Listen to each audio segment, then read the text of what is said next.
personal waterboarding. The odds of our continuing our relationship once I get well are very, very slim.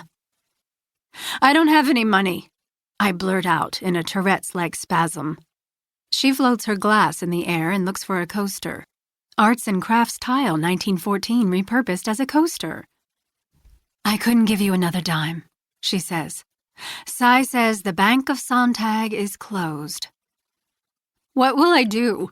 I ask, again Tourette's-like. You will find your way back. I have faith in you.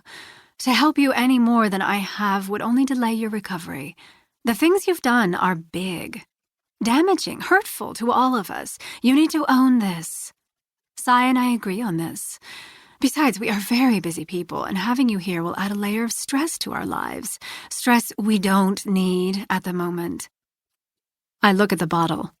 I feel so diminished just then that I don't even have the confidence to reach over and pour myself another, let alone smack my sister over the head with it.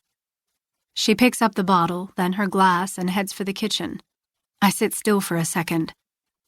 God, Nick, are you coming? You need to get off the pity pot and help me get dinner going.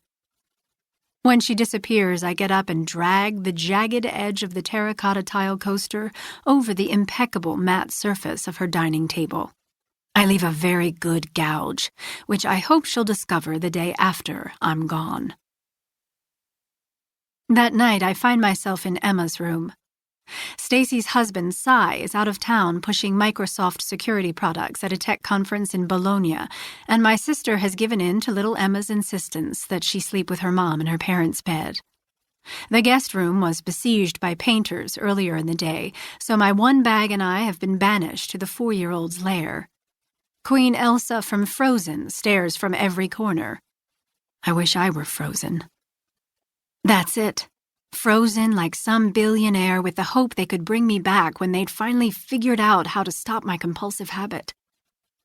I've smuggled Shelby into the house, and I know that this is my last night with her. Maybe ever. I don't know if I will take her to the Humane Society or stand in front of the Safeway and beg for someone to take her home. She's warm, like a hot water bottle. I can barely look into her eyes because at the moment she's the only one truly in my corner. She knows that while the mistakes I've made cannot be undone, they don't define who I am inside. If I look into her soulful brown eyes, I'll start crying again, and I'm no crier. While Elsa and Shelby watch over me, I go through my wallet, my police ID, my frequent winner's card from the Snoqualmie Casino, my canceled credit cards, Nordstrom, Saks, American Express. I know I should cut them up, but something in the back of my irrational brain tells me that in cutting them up, I'd lose even more of who I am, who I was. I read one of Danny's endless stream of letters to me. Nicole, I'm sorry for what I've done. I'm sorry that I dragged you down with me. I want you to know that. No matter what happens, none of this is your fault. I wish I could hold you again.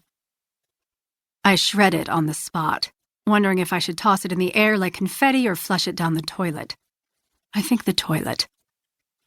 I hold the Snoqualmie card in my hand and remember the time that all the machines came through when I really needed it. I'd been put on administrative leave at the homicide unit and decided that it was time to remodel the kitchen. Who does that? Someone in deep denial, that's who.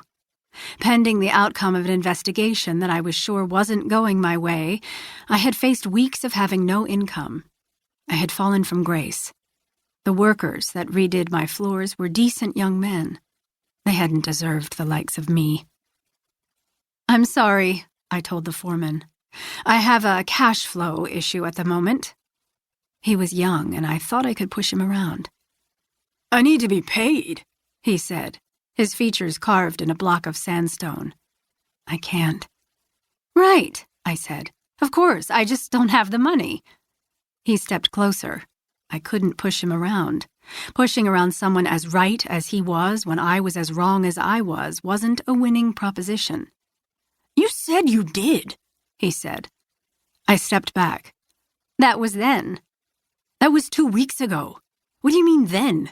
50% down, the rest on completion. You owe me $6,500. I understand your terms, I told him. But as I said, you'll...